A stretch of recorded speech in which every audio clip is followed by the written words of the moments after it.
All right, guys, welcome to another episode of The Floor is Yours. This time we're in the second stage of the tournament, wherein we now have 8 teams remaining. We are now in the first match of the second stage, wherein we have 4 teams: DPSM, Z Speakers, the Dialect Duo, and D Parlocks. However, DPSM, who qualified in the last round, will not be joining us for the debate because they're one of their team members who was the best speaker in the previous round, Vidyut Chattopadhyay, has fallen ill. We wish him the best and hope he recovers soon. And because of that, they will not be taking part, which trims this match down to 3 teams, which is of course Z Speakers, the Dialect Duo, and D Parlocks. We will be starting with Z Speakers, represented by Aditya Raj Paul and Reed Gupta. Their proposition speaker is Aditya Raj. So Aditya, are you ready? Yeah. Right. So Aditya, you have 4 minutes. You may begin. So, a very good afternoon to members of the House, judges, and my worthy opponents. So, the motion under the hammer reads: the House believes extrajudicial executions are a component of police brutality. And as a member of side opposition, it is extremely important for me to establish why this is absolutely correct. So, before moving into further arguments, let me first define some key terms for the benefit of the House. So, extrajudicial killing is killing of a person by a government authority or individual without the sanction of judicial proceeding or legal processes, while police brutality is the use of force against civilians, which might range from torture, assault, or even death. So, first and foremost, I would like the members of the House to acknowledge that no right is greater than someone's right to live, and no one has the power to take it away.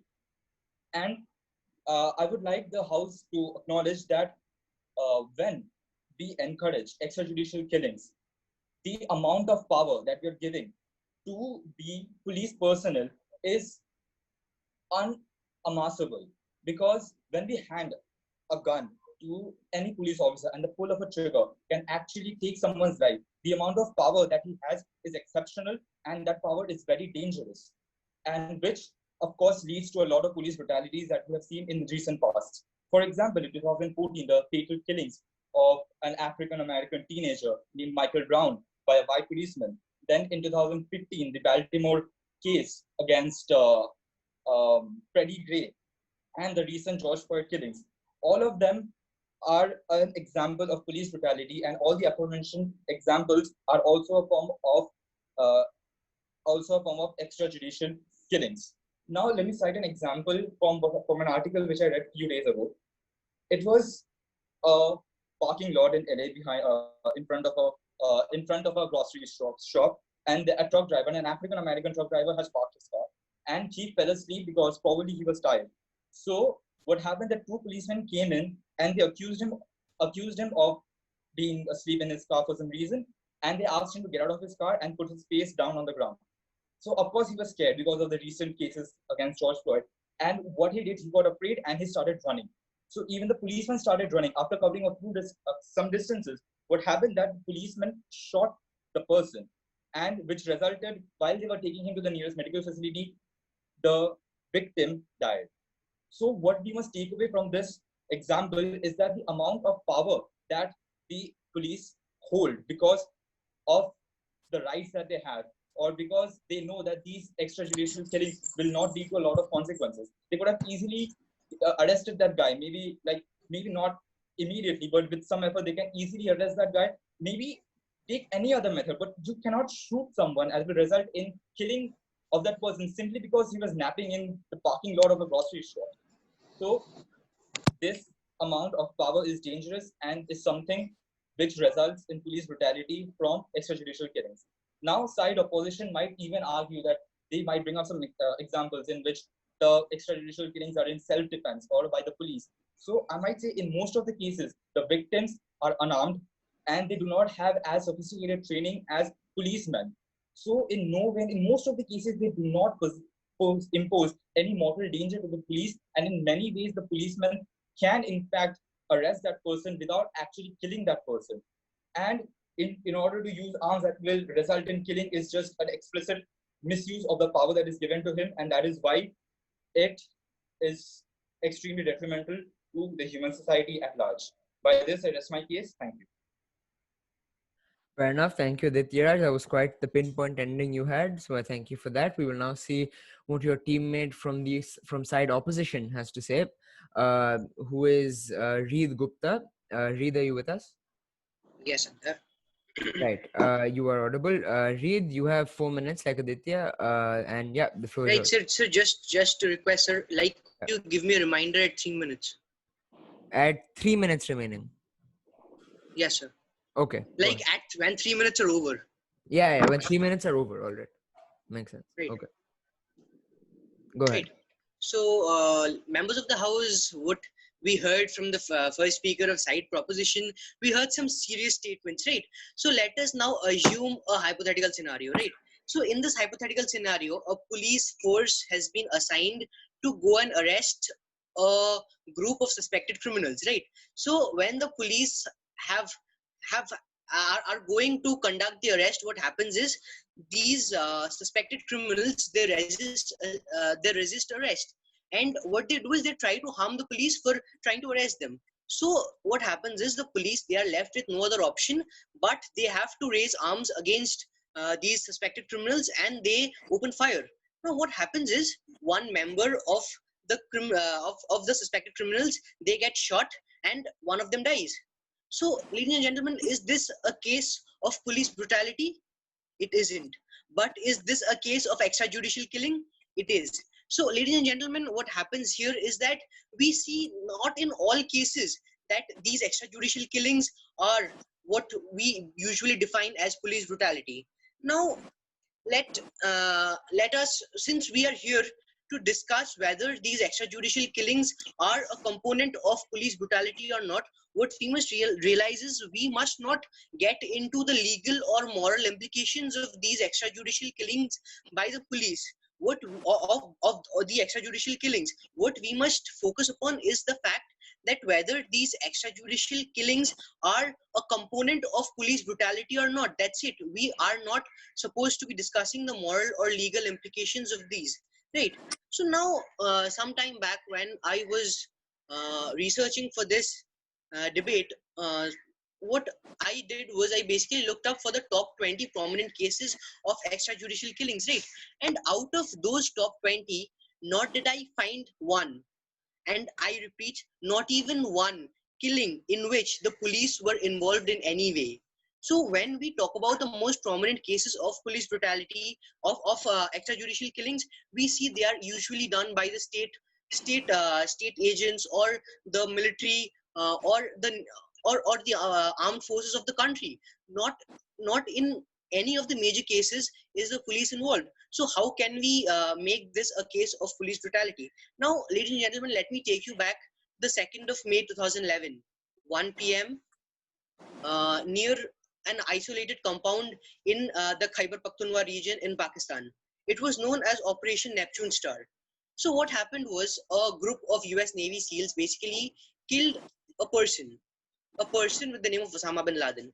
Right. So now this is, I reckon, the most prominent case of extrajudicial killing. But in this case, do we ever see anybody even questioning the morality of this killing? No. On the other hand, we see that this killing has been supported by the entire global community. Same goes with the recent killing of the ISIS chief al-Baghdadi. So what we see here is that not all cases of these extrajudicial killings have anything to do with police brutality. So the very fact that this motion, the very basic notion of what we are discussing here does not stand. Now, ladies and gentlemen, if we go back to the statements made by this first speaker of side proposition, he stated that nobody has the right to take somebody's life, right? So, ladies and gentlemen, on this account, I would like to question the member of side proposition whether when the state itself authorizes the execution of somebody, and the person's life is taken, does the member of side proposition believe the same way with this respect? Thank you. Right. Fair enough. Thank you very much, Reed. That was again a pinpoint ending. So we will now take questions upon both the speeches of Reed and Aditya Raj. We will begin with of course, cite proposition and take questions towards Aditya first. Is there anyone with a question towards Aditya? No participants with a question to Aditya? Right. Pranav, Ryan, do either of you have a question to Aditya? Fair enough. Seeing as We will have to have questions, right, in order to mark them for rebuttal. yeah, exactly. Which is why I request any speaker to please, if you have any question whatsoever, we'll take it. Okay, Gaurav has a question. Gaurav. Can I ask a question to both Aditya, Raj, and then Reed as well? Because I wanted to ask. Yeah. a This is questions to Aditya first. So, like the speaker mentioned about every person having a right to live, right? So, when you consider, as the opposition speaker mentioned, when you consider criminals of the ISIS, when you consider rapists, when you consider people who have brutally murdered a person, do you consider those people also have a right to live after? Do you consider those people also have a right to live when they have destroyed the life of another person? So taking into account the purview of today's debate, we have extrajudicial killings. So the person that you're saying that might be harmful or might be like monstrous, they are not proved in front of law that they are actually the person who are responsible. So I will not hold them criminals unless they are criminals under the law, or they are proved criminals, or they're proved convicted of the accusation. Fair enough. Thank you. Can I get a follow-up? Judges, would you like a follow-up, or shall we move If to there's the no next other question. Is there any other question towards Aditya? No. So Pranav or Ryan, would you all take a follow-up? Yes, I think we can take a follow-up. Okay, go ahead. Right. So, sir, in my question, I specifically mentioned the word criminals. Like, if you consider, you mentioned that when they are proven to be criminals, then only we can take the lives. So, I specifically mentioned my question regarding criminals like the ISIS. So, like, what is your point in that? Like, do they also have the right to live? Again, under the purview of this debate, we are talking about police brutality, and when we are dealing with some people like ISIS, the police do not engage in fights against ISIS. It is the military that is another completely different perspective. Fair enough. That in mind, thank you, Aditya, for your speech. Thank you, Gaurav, for the question. We will now move on to questions towards the opposition speaker in Reed Gupta. Are there any questions towards Reed? Yes, Gaurav. So the opposition speaker mentioned in speech about police about the police officers taking action against criminals. But sir, considering that police brutality usually takes place against the case of civilians, and civilians are not armed, and therefore police officers. Therefore, police officers do not require to kill the civilians in order to capture them. They can capture them without killing any person. However, still there's a very high rate of extrajudicial activities by because of police brutality in case of civilians. So how do you justify that? So firstly, what I stated was a hypothetical scenario in which the police have been to arrest a group of suspected criminals, and I stated that they engaged in they resisted arrest and they tried to harm the police. So that was the basic hypothetical scenario that I assumed and expected the entire house to assume. So, sir, the people being unarmed does not stand to. Right. So can there be a follow-up? If there's no other If question. there's no other question. Yeah. Is there any other question from any of the other teams?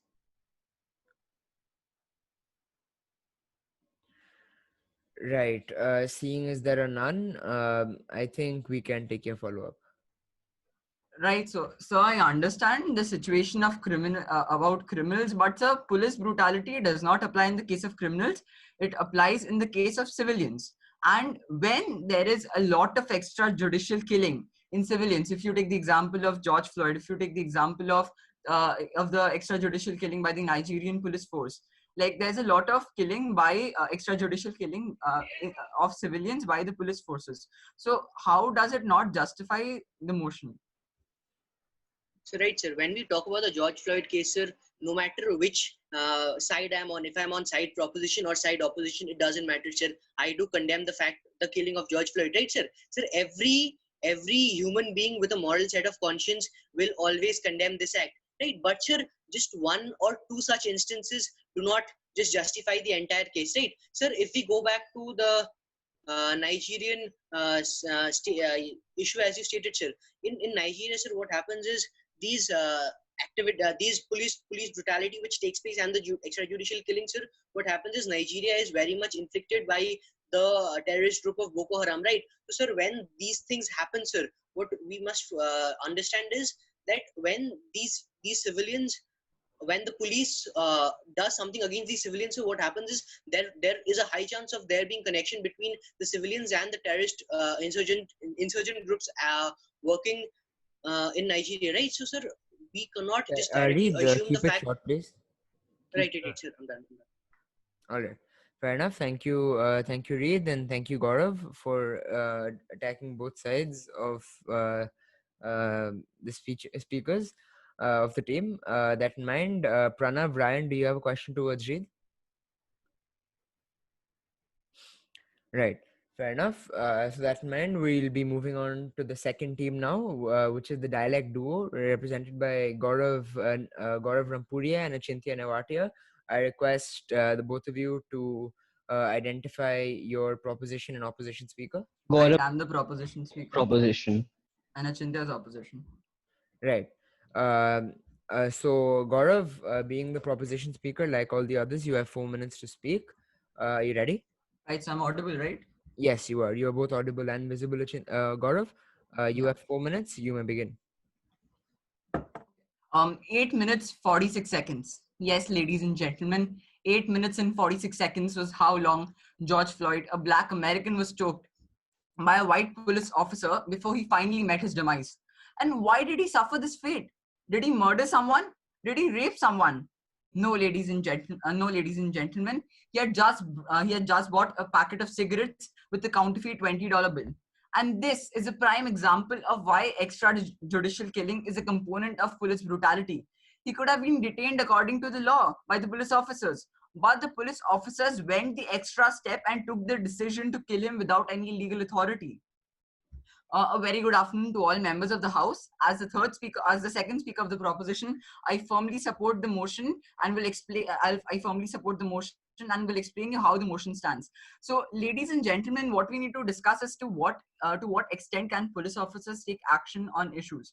Well, the thing is, however severe a case may be, or however severe case may be, no official, no police officer can take the entire law can take the entire law system on his hand and make decisions on his own, because it will only result in chaos and failure of the system of law and order. So it will only result in chaos and failure of the system of law and order. Any unlawful killing of an individual on any ground is not acceptable. If the members of the opposition today bring up the point that these extrajudicial killings is because of self-defense, understand that in most cases of police brutality, civilians are involved, and civilians are not armed, and therefore there is no reason for the police officers to take violent measures against these individuals. If we bring up the if anyone brings up the point of self-defense, what we need to understand is that when a police officer brings up the point that he's using self-defense as a measure, he's using self-defense as a way to prove to justify his extrajudicial killing, they are basically encouraging the action of police brutality against unarmed civilians. Now, police officers in many countries have been alleged to brutally using excessive force on civilians, due to which many civilians have been killed. You can look at almost any country in the world and you will see how the police is illegally killing civilians and exercising brutality on them and violating the human rights of the civilians. If you look at the Nigerian police force, or the NPF, it is responsible for hundreds of extrajudicial executions, other unlawful killings, and enforced disappearances every year. Majority of cases go uninvestigated and unpunished. Families of the victims usually have no recourse to justice or redress. Many of them do not even get to know exactly what happened to the young ones.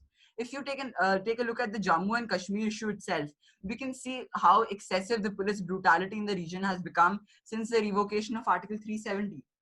Abuses in the region range from mass killings to enforced disappearances to torture to rape to sexual abuse to political repression and suppression of freedom of speech.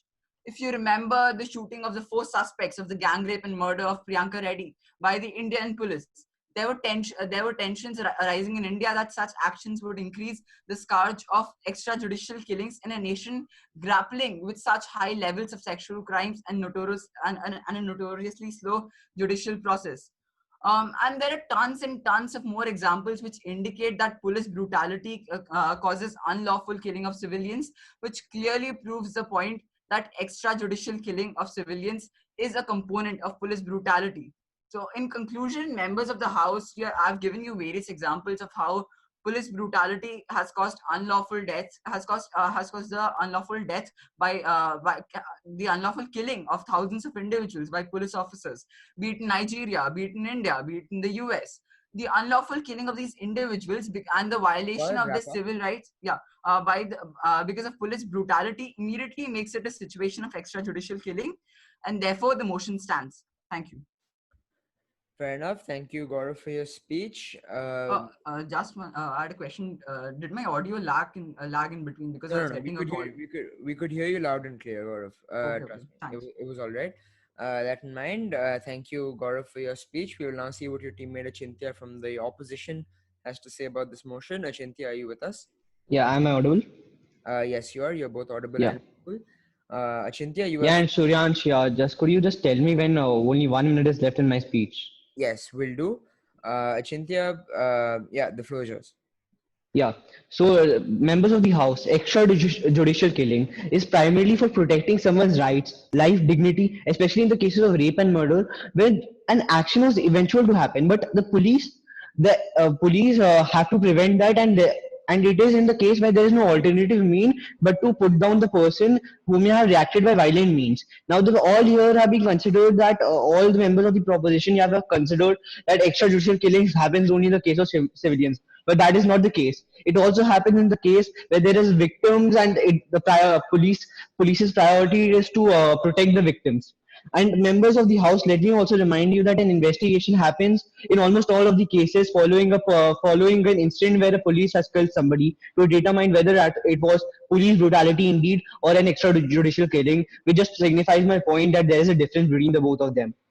Of course, I agree that police are the first priority to detain the person in question, but but if they can't do it peacefully, and the person who is in question is reacting by violent methods, as I aforementioned, there is no option but to detain the person.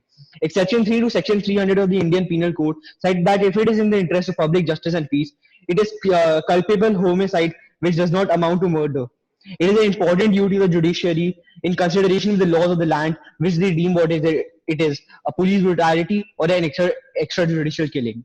Police brutality is a violation, rather the violation of civil rights, where the law enforcers become the law violators themselves.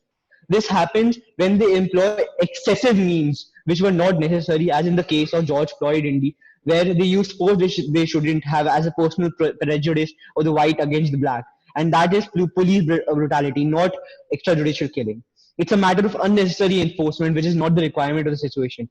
Let me put to you a hypothetical situation. For example, if someone is being murdered and the police stops it by killing the person in the case there was no alternative, would you regard it as a police brutality? Absolutely no. Whereas, if some person kills a person without sufficient reason to justify the action, is it an extrajudicial killing? Not at all. The members of the proposition have failed to demark the members of the proposition as well as the motion here has failed to demarcate the difference between extrajudicial killing and police brutality here. In the investigation after each case where or incident that has happened matters, and that is what decides what it is. It's not the public opinion which decides, but that the judiciary which has a duty to decide whether it was a whether it was a police brutality or extrajudicial killing. Therefore, these are different judgments given to an incident that has occurred. The laws of the country are stringent such that if the reason given is adjudicated sufficient enough at satisfying the conditions of the laws. For example, in India, the Indian Penal Code, the code decides whether it was indeed which of the reason which is, and and an opposition speaker believe that this is an argument convenient enough to deem that extrajudicial killing is neither a component nor same as police brutality. Self-defense, there is a difference between self-defense and forceful retaliation by police or excessive force which results in the killing of the person, and that extrajudicial killing is police component of police brutality is a very baseless argument. If the proposition cannot very well demarcate between these two factors, I think rather they should take up the banter of the right to arms that they advocate despite keeping in mind public peace and safety, because apparently they don't think about laws existent in the country, which clearly helps us in drawing the line between extrajudicial killing and police brutality. The first speaker of the proposition spoke about the right to life of every civilian. There is a right to life, but understand that there is a point where there is a victim and there is an assaulter. And if the police does not have the duty to put down the assaulter, what is the police for as a law enforcer? He also talked about people being murdered and too much power to the police personnel. But the police has been given the power after which the judiciary also has a duty, which just negates the point that police has the absolute power to do anything. The judiciary also has a duty to determine what was right and what was wrong.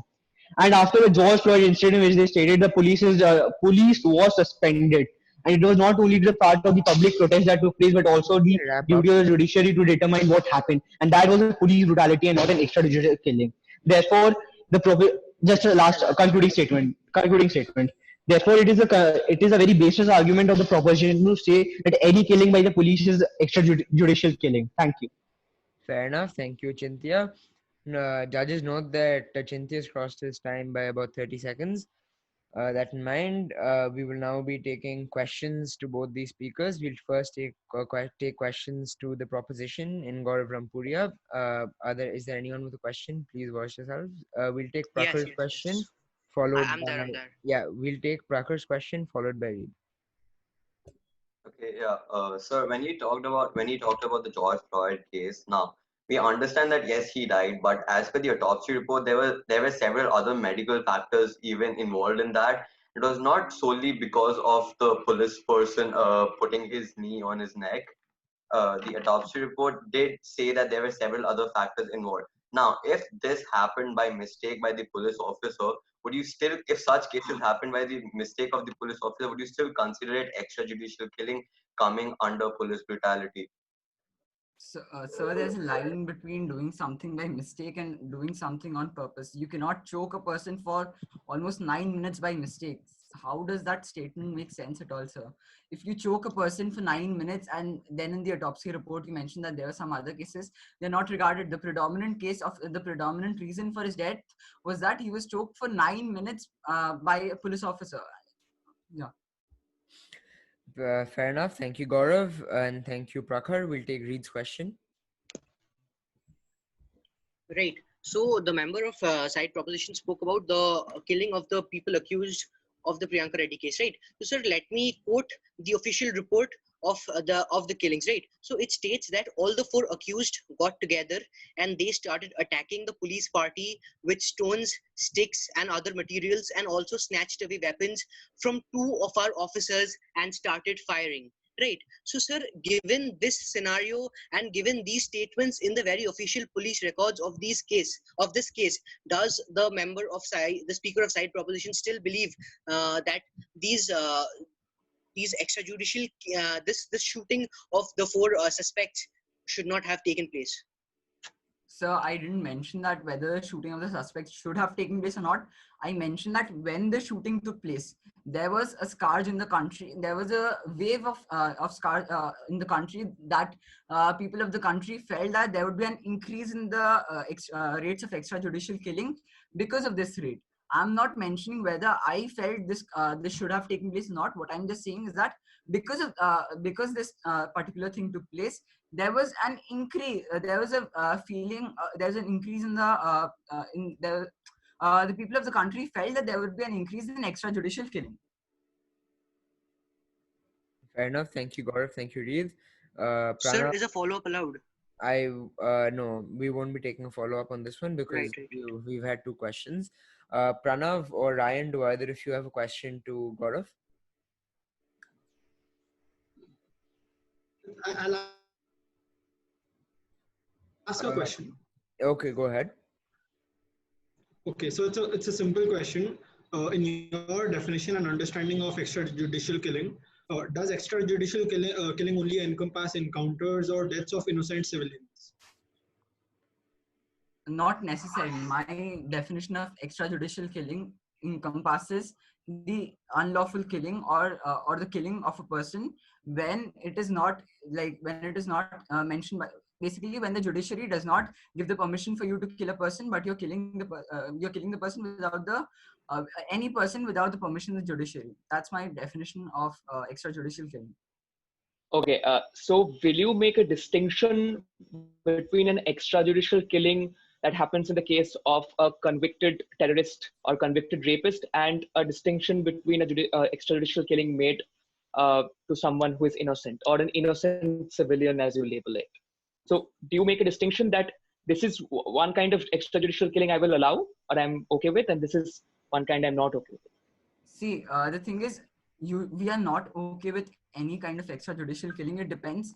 The thing is, it has to be investigated by the court, like whether the extrajudicial killing, whether it was justified or not.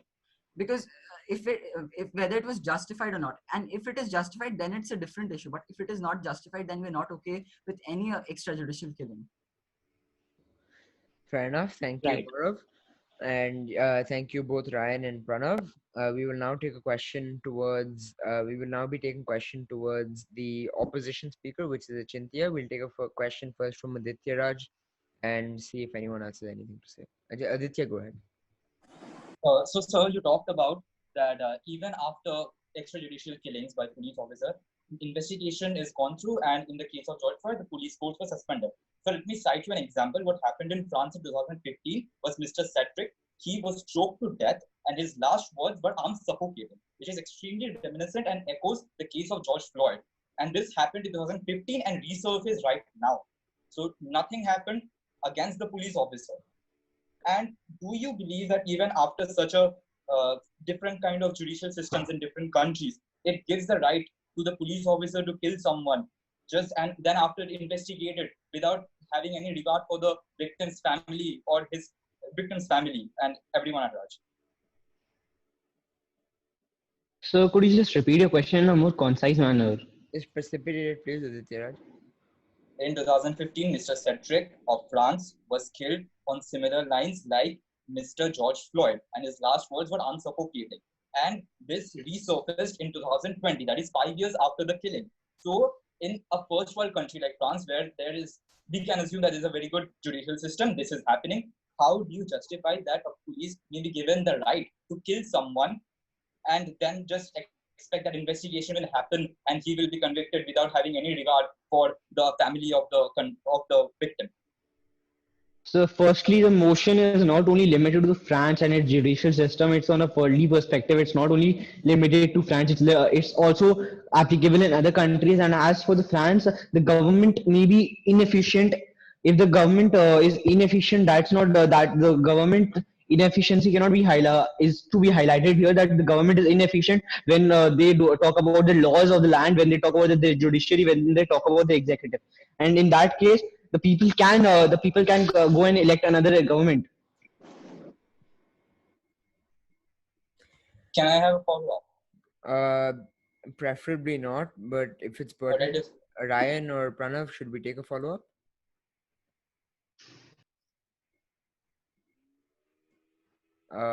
I think we'll take it then, Aditya Raj, seeing that there's no opposition to it. So, sir, I also mentioned that France is a first world country. So, can we not expect that the judicial system of first world country will obviously be better than a second world country or third world country?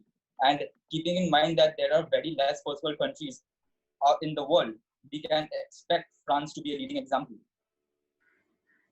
Sir, firstly, I must tell you that even if France is a first world country, it does not ensure that the government is always that efficient in ensuring, because when a country becomes a first world country, it's not a process of only the 5 years or the 4 years that government has been power. It's a long drawn process in which the country has a transition to becoming a first world country.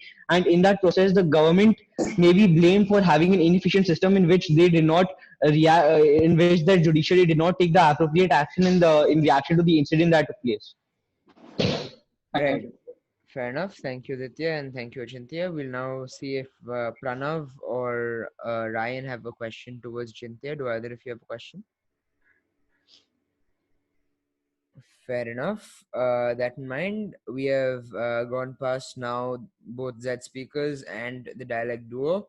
We will now be moving forward to the last team of this debate, which is Deepar Locks, represented by both Prakhar Drolia and Sia Agarwal. I would request you to please identify your proposition and opposition speaker.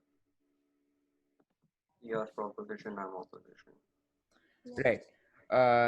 So, Prakhar, seeing as you are the proposition speaker, we will Uh, be see- Sia's proposition, sir. I'm the Oh, okay. I may have misheard you. I apologize. Sia, you like the others, you have 4 minutes to speak. Are you ready? Yes. Okay, go ahead. The floor is yours. Okay, so I strongly believe that um, extrajudicial killings are a part of police brutality. I would like to start my speech with a quote. We kill people who kill people to prove that killing is wrong. Jayarajan Bennix, George Floyd, Kimani Gray, Oscar Grant, Kenneth Chamberlain, and so many more. They are fathers, mothers, daughters, sisters, brothers, human beings, and victims of extrajudicial killing by the police. All of them come from minorities, African Americans, Muslims, and people from backward classes. Now, these killings demonstrate the police brutality and corruption ingrained in legal systems around the world.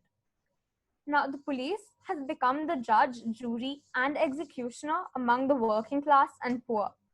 Had the victims not been from the bottom of the socio-economic pyramid, would the cops have acted the same way? Would the suspects not have gotten a chance to defend themselves? This police brutality demonstrates the targeting of people from the lower class. As thousands of innocent people die, actual criminals walk away free due to these killings. Now, this collapse of the criminal justice system seems to have led people to believe that they can now take the law in their hands and carry out justice themselves. No, extrajudicial killings do not bring justice to the rapists or drug dealers or murderers. It is, in a way, another rape of the law, an attractive one that helps an already dysfunctional system hide its failure. It encourages people to take things in their own hands. I don't like him. He is wrong in my eyes, so I can do whatever I want to punish him. The legal system cannot work that way to bring about actual justice. Police officers shoot without restraint, protected by their bosses and politicians, certain that illegal killings will not be held against them. Outside of the handful cases that the public is aware of, the consistent loss of life at the hands of police is almost invisible. I will not bring out statistics because to the innocent people dead and their families, the emotional strain is greater than any number. People are killed because of corruption, because of greed, because of jealousy, and when they haven't even been convicted of being guilty, innocent until proven guilty. If these innocent people are killed by the police, then it is a component of police brutality. That's it. Thank you.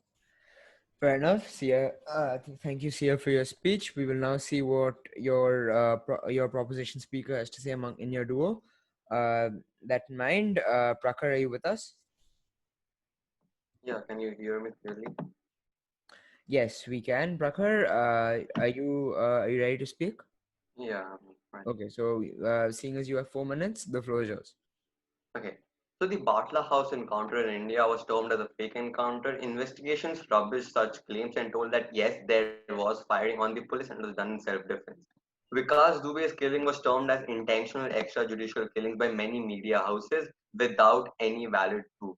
So today I, Prakhar Drolia, clearly oppose the motion and clearly oppose the fact that extrajudicial killings are a part of police brutality.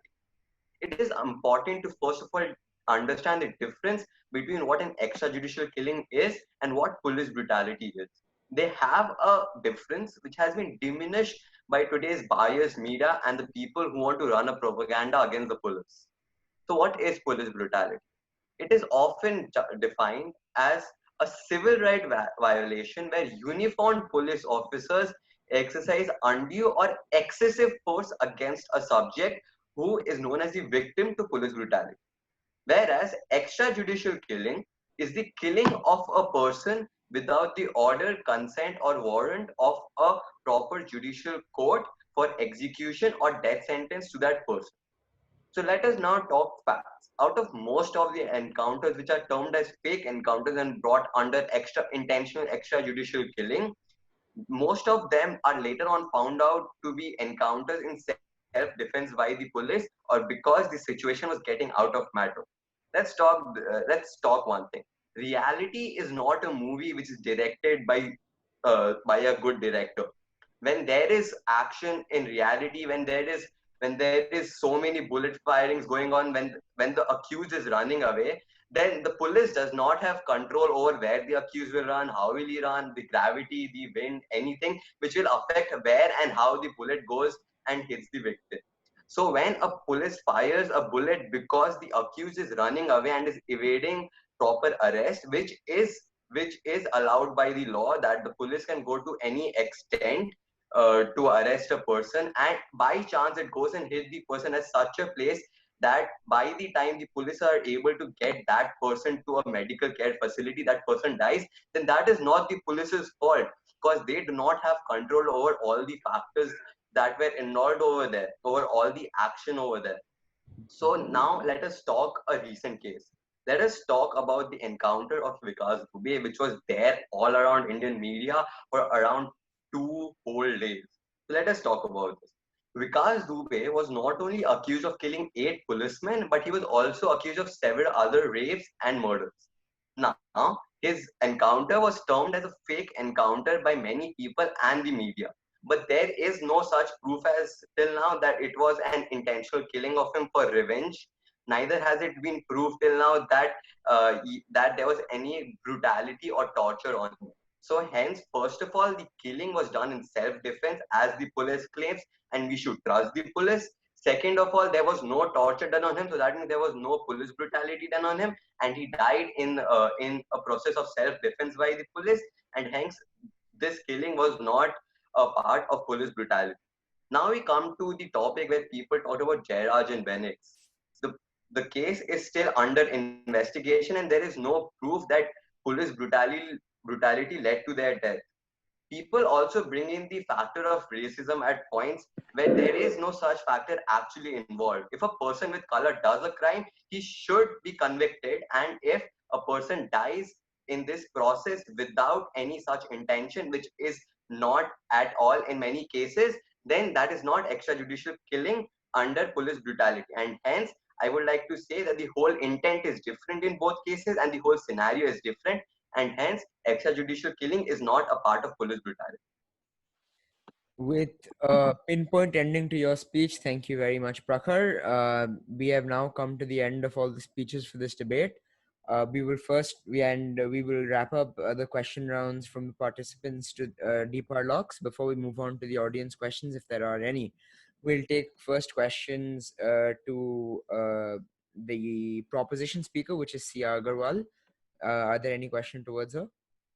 Both members of the dialect duo have a question, interestingly enough. We'll first take a question from Achintya, seeing as he is the opposition. Yeah, so can I go ahead with the question?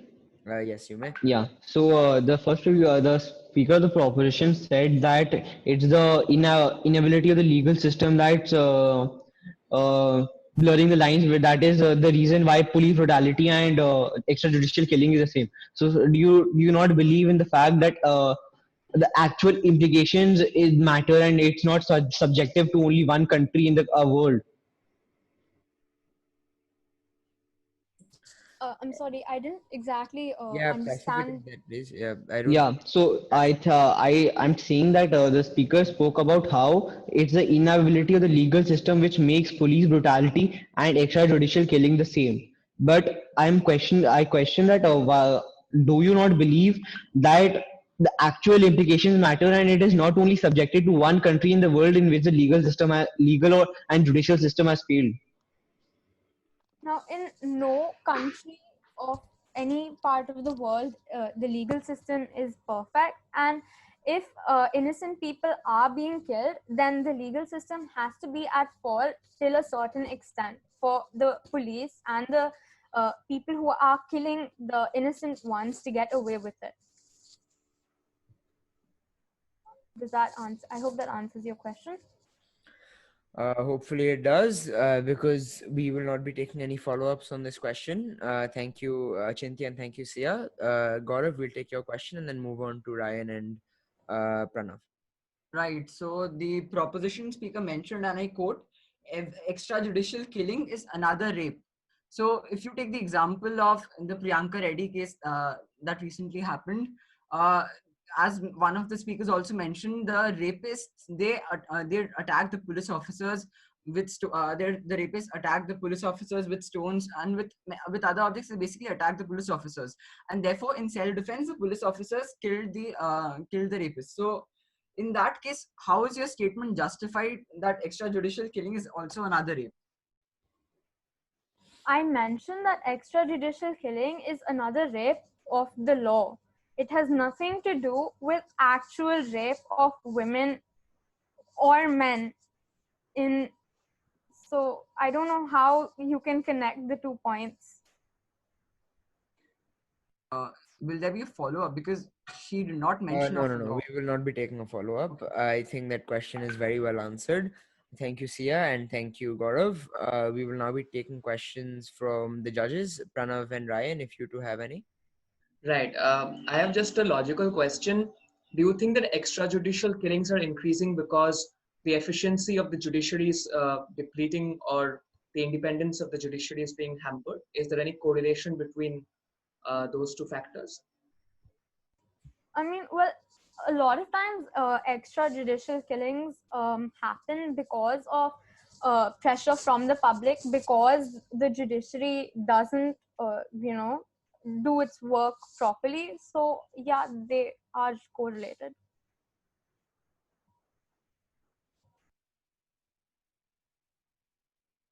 Fair enough. Thank you, Sia. Uh, and we will now move on to the questions to the opposition, which is Prakhar. Prakhar Drodia. We'll first take a question from Aditya Raj and see if the judges have anything to say. Right. So taking into account your own definition of extrajudicial killing and police brutality, extrajudicial killing is killing of an individual by government officials without sanctions of judicial proceeding or legal procedures, and police brutality ranges from assault, torture, and murder. So, in the case of George Floyd, or the example in which I cited that an African American truck driver was killed in a parking lot in LA, how can you justify that this was not only a case of extrajudicial killing but also police brutality? Okay, so basically the question was about related to the George Floyd case, right? Yeah. Okay. So I'll come to that. So first of all, the place where it all happened and how it happened. First of all, the case wasn't handled properly later on by the media. Okay, that also brought in a lot of confusion. Now I'll come to your point. So the person who was there, he was taken by the police officer and was pressed by the knee. Now when we come to this, that yes, there wasn't any order involved to kill that person or to harm that person, but we do not know the circumstances under why did the police officer do so, and why did he did it. Well, I'm sure the police officer did not do it because he was feeling like, okay, I'm getting votes, I need to kill this person somehow. No, there was surely some Keep it factors short, Prakhar. involved. Yeah. Keep it short, please. Yeah, I'm concluding it. So the thing is that over here, what we see is that there are many cases over here. The autopsy report does not clearly go forward with that, yes, the police brutality led to his death, and there are several other factors over here. So the case will take time to get clearer, and I suppose we should not fall into these traps till then. Fair enough. A very well put answer by Prakhar. Aditya, One follow-up, very pertinent. Is there anyone else with a question? All right, seeing as there are no questions, we'll take Aditya's follow-up. So taking into account that we do not know what the circumstances were. So in both the cases, the George Floyd case as well as the example that I cited, in George Floyd case, there is a video showing what happened. And in the example that I cited, there is footage, video footage by the grocery store in front of which the shooting took place. So how do you justify that even after seeing video footage of the entire day, we do not know the circumstances under which the police took that decision? So the video footage shows what happened, not why did it happen, sir. And then when we move forward, even with the examples that were cited of even with other examples that have been cited, there is no clarity over such cases, and hence the whole topic is about something else. And when we come to your point over here, the extrajudicial killing was not intentional, and it was not done by the police in an intentional manner. That is what how we can take the matter as, because no one has accused the police of intentionally killing the George Floyd till now. So that is why I suppose the police force does not say that there was intentional killing of George Floyd totally. There are a lot of cases in this, and there is a lot of unclarity in this. So that's why I say we should not fall into such matters right now. Let the whole case get clear. Let all the fog get cleared off. Fair enough, fair enough. Thank you, Prakhar, and thank you, Aditya. We'll now revert back to the judges. Ryan, Pranav, do either of you have a question? I'll go ahead. So this is Pranav, you do have a question. yes. Am I not audible? No, you cracked up for a second, but yeah, go ahead. Okay. So again, Prakhar, this is slightly diverting from the principle on which you argued, but I'll just go ahead and ask it anyway. You brought up the Jaya Raja and Benix case and how there was, according to you, no proof of there being police brutality. Since there was and there was no statement that proved anything from part of the police, and there will obviously not be any statement of this regard. But and there were many reports and medical documents and the blood soaked lungi, if I'm not wrong. So since there will be no statement from the police, what would you consider as credible proof for there having been police brutality in the Jairaj and Benix case? So, like I said, what does the court do when there is not enough proof? They leave the accused of as not guilty, because you cannot term someone as a criminal until there as a criminal or as a person who intentionally kills someone until there is complete proof. This is how the judicial system also works in all countries, and this is how I think also we should take all cases forward. If there is no proof, then we should stop discussing those matters then, instead of rather confusing others even more. Fair enough. Thank you for clearing that up. Thank you, Pranav, and thank you, Prakhar. That in mind, we have now come to the very end of this debate. However, before we do, we have time for one question from the audience if there is one. So if there is a question, you may voice yourselves. If there isn't, we can just wrap up. Is there anyone from the audience who would wish to ask a question to any of the speakers?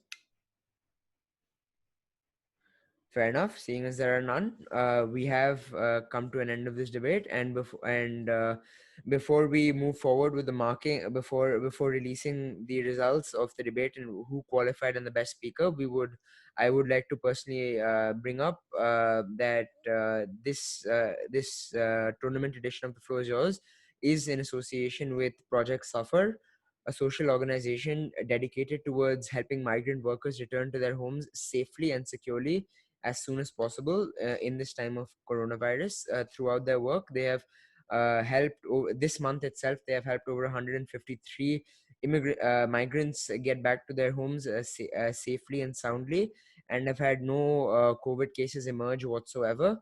They are working under very strict legal protocols, and they are also projected to send another 160 home and increasing per month.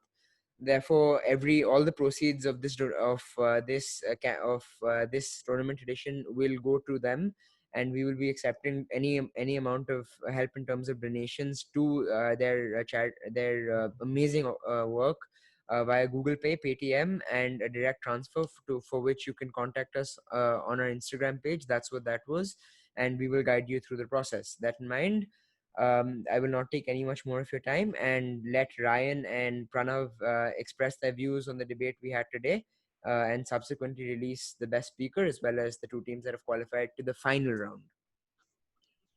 Do we have any questions from the spectators? I don't think we do. If they do, they may speak up once again. Right. We just Fair enough. need a minute to tabulate the sheet. Right, fair enough. In the meantime, Pranav, have you tabulated your results? Yeah, we have to just add them up. All Yeah, right, just give us a minute. fair enough. Right. Right. So we will start with Ryan and Pranav and declaring the results. But do share your views on the debate that took place.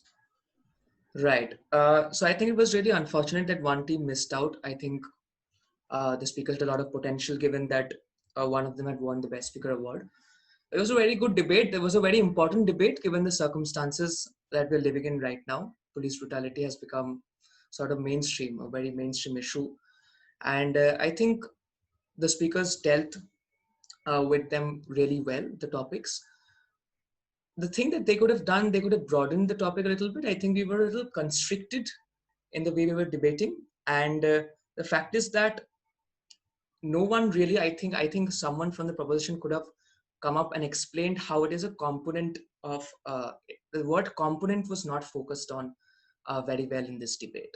I think it could have been used to it could have been put to better use, because everyone debated whether on instances of police brutality, whether it is good or whether it is bad, on the judiciary, rather than someone coming in the first few speakers coming and establishing the word component and how it gets linked to the entire debate. Other than that, I think we covered a vast variety of topics. I think we went to Nigeria, we went to the cases that are happening in India. I think you guys have great futures ahead, especially in the school circuit and then in the college circuit. That's about it. And I know there was no scope for wit and humor, but it's a very serious topic. But try to incorporate some wit and humor in your speeches, especially if there are politically linked motions. Then you can always try to do that. Right. That's about it. Pranav, over to you. Thank you, Ryan. So something along the lines of what Ryan said, I also felt that there was a lack of principled arguments. You guys argued with cases, you guys argued the specifics of the cases, but you did not focus on the principle of the motion. You did not focus on the terms that were used. And the second thing that I felt was that there could have been more rebuttal, because I personally feel that rebuttal is a very, very key aspect of any debate. So if there was more rebuttal, it would have been more fun. Rebuttal not in terms of the questions that were asked, but within your speeches. I think there was scope for rebutting more points. But apart from that, yes, there were many, many cases brought up, and it was interesting to note that all of you have you have such strong opinions on the issue, both the proposition and the opposition. So all in all, yes, I felt that it was a very interesting session. Just try to argue more on principle, in my opinion, and try to rebut more. That's it from my end. Right. So I think the opposition also had a very difficult task today, and I think they did a commendable job with it. It's a very difficult motion to argue against. Well done to all of you guys. I think we can move ahead with the results. I'll announce the teams that. Sorry to interrupt you, Ryan, but before we close, of course, we have to find out because we have a number of spectators as well, whether the Right. motion was carried or not. So Correct. you Definitely. can have a vote, and I am just launching it now, and you may all vote on it, and we will see whether the motion has carried or not. Are we also supposed to vote, or is it just for the spectators? Yeah, you can vote. You can vote. This is just to get an idea of it before we close. Right, we need 3 more votes from the number of participants that we have. We need 2 more. Right, right, fair enough. The votes are in, and we have come to a tie. between both the opposition and the proposition today. So and seeing as because on the poll launch I did not have a vote either, so I think I have to place a vote now. So if I were to choose between the opposition and the proposition, I would give my vote to the opposition. Though they had a difficult job to take, they did take it up quite well and they have come out on top. So congratulations to that side. That in mind, we have now come to a close. Congratulations to all the speakers. Congratulations. Oh no, we haven't declared the main part yet. I apologize. Ryan, over to you to declare the best speaker and Right, I'll be announcing the teams and Pranav will be announcing the best speaker. Right, so the teams that have qualified. First team to qualify is Dialect Duos. A big round of applause. Virtual applause, but we can't do anything about that. And the second team to qualify is Z Speakers. Congrats to everyone. Congratulations to both teams. It was a very tight, very tight very match, but good speeches, everyone. That is. Thank you to Suryansh for organizing this wonderful debate and competition, and the project suffer. They've all contributed to that. I hope that turns out well, turns out to be successful. Over to Pranav. Yeah, so the best speaker for us, and it was a very difficult decision. We were almost disagreeing at one point, but it is Gaurav Rampuria. So great job done. And yes, I encourage you all to donate or whatever Suryansh wants you to do for Suffer, because it's a very great initiative. I read up about it. And yes, looking forward to more rounds of this debate. Well done, all of you. Well done. Yeah, thank you guys for joining in. I hope we can see you guys once the tournament is over too. And best of luck to both the Dialect Duo and Z Speakers for the finals. We hope to see you lifting it up. Of course, fairly after we see the results of what our next debate will be, which will be beginning shortly. So that in mind, that's all for me. Thank you very much, Ryan and Pranav, for joining in. I appreciate the both of you for taking some time out to judge. And that in mind, I have nothing else to say but stay safe, and that's what that was.